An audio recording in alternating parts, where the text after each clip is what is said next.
ऐसा गलत गलत बातें हैं, बेकार की बात करते हैं। विद्याध्ययन क्या भजन नहीं है क्या? फिर प्रमाद स्थिति में 24 घंटे आप भजन में रहते हैं। फिर गलत प्रश्न मत करो। इससे क्या है, फिर भक्ति पे अश्रद्धा होती है लोगों की। अगर हमारे बच्चे भक्ति करेंगे तो वो मूर्ख हो जाएँगे, पढ़ेंगे नहीं, ऐसा नहीं बोलते। 24 घंटे हैं, 8 घंटे आप सो लीजिए, कितने घंटे बचे? 16। 16 घंटे बचे।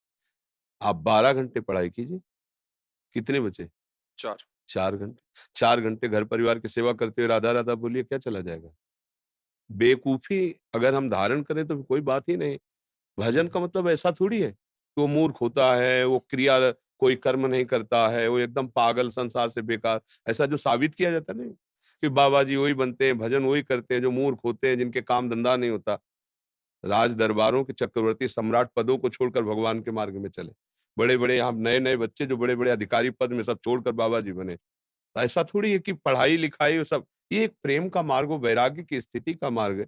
घर गृहस्थी में रहते हुए बहुत सुंदर भजन हो सकता है। आप सोचो, आप टीवी देखने में, गंदे बच्चों के संग में, गंदी क्रीड़ाओं में जो समय खर्चा करते हैं, वो साधना में खर्चा कर दीजिए, आप एक बहुत अच्छे मनुष्य, बहुत अच्छे एक समाज सेवक, बहुत अच्छे एक भक्त बन जाएँगे। अगर हम ऐसा साबित करेंगे कि हमसे पढ़ाई नहीं होती, तो ऐसी बात, आप क्या समझते हो हम पढ़ते नहीं? आज भी पढ़ते हैं।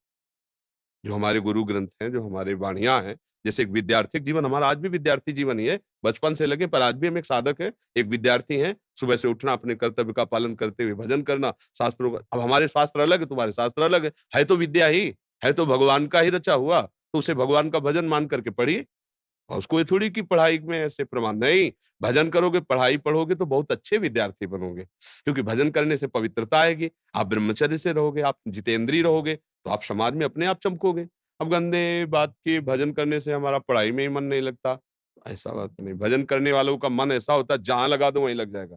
जिस क्षेत्र में लगा दो उस क्षेत्र में लग जाएगा। भजन करते हुए अर्जुन युद्ध कर रहे हैं ना, तो फिर ऐसी बात क्यों सोचते हो? देखो गलत बात सोचोगे तो तुम्हारे प्रश्न का तुम्हारे ऊपर कुप्रभाव पड़ेगा, क्योंकि तुम्हारी सोच गलत है ना, ऐसा नहीं है। सुबह से लगे हम, तड़के से लगे, मतलब वो सुबह क्या कहना, रात समझो, आए 1:30 बजे 2 बजे रात्रि होती है ना, 2:30 बजे यहाँ सब भीड़ लगी होती है, लाइन लगी होती है। अब हमारी दिनचर्या, एक बीमार शरीर है, गुर्दा खराब है, तो लगे हुए हैं। जब तक श्वास है तब तक हम एक साधक की तरह पूरा जीवन लगना है। हर विषय पर ऐसे होता है क्या? कोई भी कार्य ऐसे थोड़ी होता है। ये थोड़ी कि बाबा जी बन गए तो ऐसे बैठे हैं, ऐसे खा रहे हैं। हर संत को आप देखो, उसकी जीवनी देखो, होश उड़ जाएँगे। लोग कहते हैं कि बाबा जी होश उड़ जाएँगे। यहाँ नींद नींद नहीं, यहाँ भूख भूख नहीं, यहाँ जीवन जीवन नहीं, मिट्टी में मिला करके तब गुलजार होता है जीवन, तब जाकर भगवत राज्य में प्रवेश पाता है। तो ये तो साधारण विद्या है, लौकिक विद्या है। इसको पढ़ते हुए क्या हमें परेशानी होती है? हम अपनी बौद्धिक शक्ति का प्रयोग करें, जिधर प्रयोग 9 तक पढ़ा है, साइंस साइड पढ़े हैं। कभी ऐसा नहीं आया कि प्रवादिष्ट गाँव स्कूलों में मॉनिटर नहीं बनाए जाते? हाँ, एक बार बोल दिया तो पूरा दिमाग में टेप कर लिया। ज़्यादा उसमें रटने की ज़रूरत नहीं थी। एकाग्रता, पवित्रता, धैर्य, संयम, अपने आप जिस मार्ग में चाहो उस मार्ग में आप बढ़ जाओ। पावर है जिधर लगा दो। भगवान की भक्ति के द्वारा हम बहुत अच्छे ग्रेजुएट विद्यार्थी बन सकते हैं। हम बहुत अच्छे सर्विसमैन बन सकते हैं। हम बहुत अच्छे किसान बन सकते हैं। हम बहुत अच्छे एक पति बन सकते हैं, एक पुत्र बन सकते हैं, एक सहयोगी बन सकते हैं, एक देशभक्त बन सकते हैं। ये बातें जो कि ये ऐसा नहीं है, ऐसा नहीं है। मतलब ऐसी बातें रखने से क्या होता है, कुप्रभाव पड़ता है। साथियों को, अच्छा भक्ति करने से मतलब पढ़ाई, भैया भक्ति नहीं करनी तो फिर क्या करोगे? गंदे आचरण करोगे। उससे तुम्हारी केवल रटी-रटाई विद्या होगी, आचरण तो पवित्र है नहीं। विद्या का क्या प्रभाव होना चाहिए? विद्या विनय ददाति, विद्या विनयम ददाति, विनय देती है, विनय दैन्यता। पढ़ लिख करके माता-पिता की अवहेलना करके मनमानी आचरण, ये विद्या थोड़ी सिखाती है। तो इसका मतलब अविद्या ही है जिसे तुम विद्या समझ रहे हो। जब नाम जप करते हुए विद्या पढ़ोगे तब वास्तविक विद्या होगी। सबको प्रणाम करना, सबसे नम्र व्यवहार, छल कपट नहीं, जब तक ब्याह ना हो ब्रह्मचर्य से रहो। देखो परिणाम कैसा, जीवन मंगलमय होगा। समझ रहे ना? नहीं आप हमें बताओ, देखो हम मित्रवत बात करते हैं। क्या आप 24 घंटे भजन करते हो? अच्छा, सोने के बाद क्या आप हर समय भजन करते हो? आप देखो ना, तो बेईमानी होगी ना ये प्रश्न में। ऐसे नहीं बच्चा, जो समय मिले आपको, उसमें नाम स्मरण करो। माता-पिता, बुजुर्गजन, ये सब भगवान के स्वरूप हैं, उनकी सेवा करो।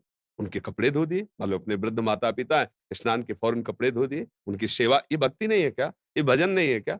हम आपसे बात कर रहे हैं तो भक्ति ही कर रहे हैं, हम कौन-सा हम लाभ लाभ प्राप्त करने के लिए आपसे बात कर रहे हैं? मेरे प्रभु संतुष्ट हो जाएँ। मुझे जो ज्ञान दिया, जो गुरुजी ने मुझे दिया है, उससे आप लोगों को लाभ मिले, आप सुखी रहें, आप प्रसन्न रहें, बस। तो वही बात आप अपने परिवार में कीजिए, कि मेरे आचरण से मेरे माता-पिता प्रसन्न रहे, मेरे पड़ोसी प्रसन्न रहे। वो अपने द्वेष से जले अलग बात है, हमारी चेष्टा है। यही है भक्ति का स्वरूप बच्चा। माला हाथ में लिए हैं और अंदर से छल कपट पाखंड उसे भक्ति नहीं कहते। भक्ति का स्वरूप यही है कि हम भरपूर समाज की सेवा में लगे। आना पड़ेगा चाहे जितना कोई सिद्ध हो। इस समाज का अन्न खाया, समाज का वस्त्र पहना, समाज में जिए हो, तो समाज को दे के जाना पड़ेगा जो तुम लिए हो। एकांत में भजन किए हो, वो दे के जाना पड़ेगा। तो हम समाज आए तो समाज सेवा में। आखिरी जीवन का पड़ाव तो इसी में आया ना, तो वो तो आपको आज से ही मिला हुआ है ना। अगर आप अच्छे से करो तो कहीं भागने की ज़रूरत नहीं है, कहीं विक्षेप की ज़रूरत नहीं, भगवान का नाम है और सबकी सेवा है, इसके प्रभाव से उत्तम भक्ति को प्राप्त हो जाओगे। समझ गए?